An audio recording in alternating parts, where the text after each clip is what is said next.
Hi hello नमस्कार, मी सुनीता. हे पहा, माझ्या गार्डनमधलं एक झाड आहे, क्रोटॉनचं रोप आहे.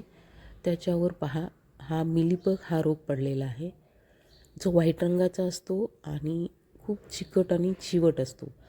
तो झाडाच्या पानांना, फांदीला असा चिटकून एक बंच तयार होतो आणि त्यामुळं पूर्ण झाड हे एक खराब होऊ शकतं.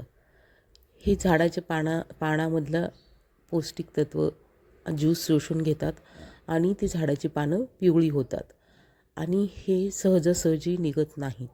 कमी प्रमाणात असेल तर हाताने आपण काढू शकतो किंवा नीम स्प्रे करू शकतो किंवा आणखीन कोणतं केमिकल वापरून आपण त्याचा स्प्रे वापरू शकतो. पण जर आपल्याला पूर्णपणे लवकरात लवकर हे नाहीसे करायचे असतील आणि झाड रोप छोटंसं असेल तर आपण त्याला सरळ पाण्याने स्वच्छ धुवून काढा. पाण्यामधून धुवून जेवढे ते निघून जातील तेवढे निघून जातील. अशा पद्धतीनं त्याला पाण्याचा स्प्रे करून पण तुम्ही धुवून काढू शकता.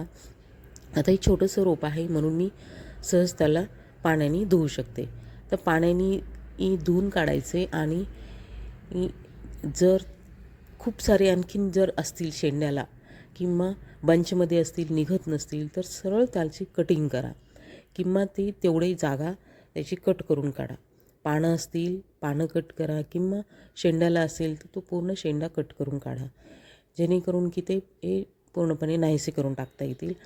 कारण जर ते ठेवले किंवा राहिले शिल्लक तर त्याची अंडी तशीच पानाला चिटकून राहतात आणि परत ते झाडावर स्प्रेड होतात. खूप मोठ्या प्रमाणामध्ये ते आणखीन तयार होतात. त्यामुळं सोपा मार्ग आहे, कट करून काढा आणि जेवढं पाण्याने निघू शकतील तेवढे काढा. नाही निघालं तर ते पान किंवा तिथला शेंडा कट करून टाका, परत त्याला शेंडे फुटतील. त्यामुळं सगळ्यात सोपा उपाय हा आहे. जास्वंदाच्या झाडावर सुद्धा हा मिलीबग मोठ्या प्रमाणात पडतात. तेव्हा मोठी झाडं असतील तर आपण त्याला स्प्रे करून पण नाही निघू शकत, जास्त झाली असतील तर सरळ त्याची कटिंग करून टाका. कटिंग केल्यामुळं ते समूळ नष्ट होतात, झाडावर राहत नाहीत, निघून जातात. त्यामुळं कटिंग हा बेस्ट पर्याय आहे. आणि अशा पद्धतीने बघा, मी शेंडे कट केलेले आहेत. ते शेंड्यावर खूप होते आणि त्यामुळे झाडाची वाढ होत नाही आणि ते पानं पिवळी पडतात आणि झाडाला खाऊन टाकतात ते मिलीबग्स.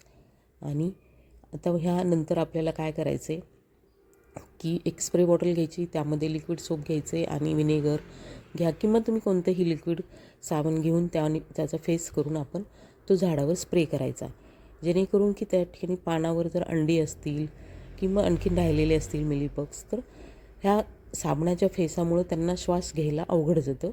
थोड्या वेळ असं स्प्रे करून ठेवा आणि पानं पण स्वच्छ होतील.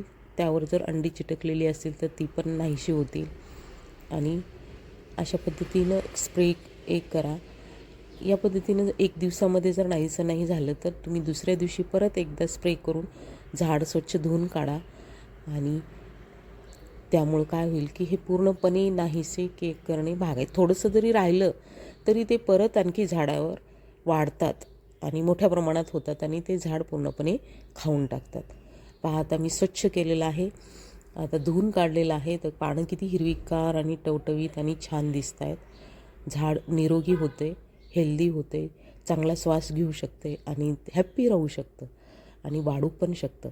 त्यामुळे एवढी केअर तर आपल्याला घेणं गरजेचं आहे. कारण हॅप्पी गार्डनिंग करायची तर थोडीशी काळजी घेणं मस्ट आहे. आणि झाडाला आयुष्य द्या आणि काळजी घ्या. पहा किती सुंदर दिसते. आता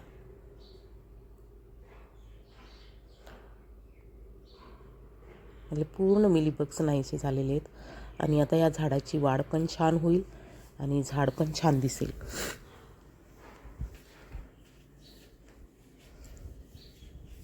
म्हणजे ह्या गार्डनमध्ये जर असं काही मिलीबग्स झालेले असतील तर लवकरात लवकर ते काढून टाका, स्प्रे करा, धुवून काढा किंवा कट करून टाका आणि नवीन आणि हेल्दी झाड तयार करा.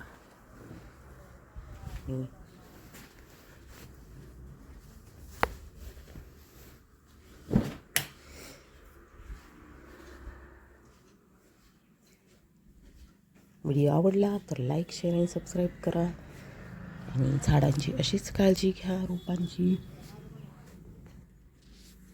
Okay, bye bye, see you.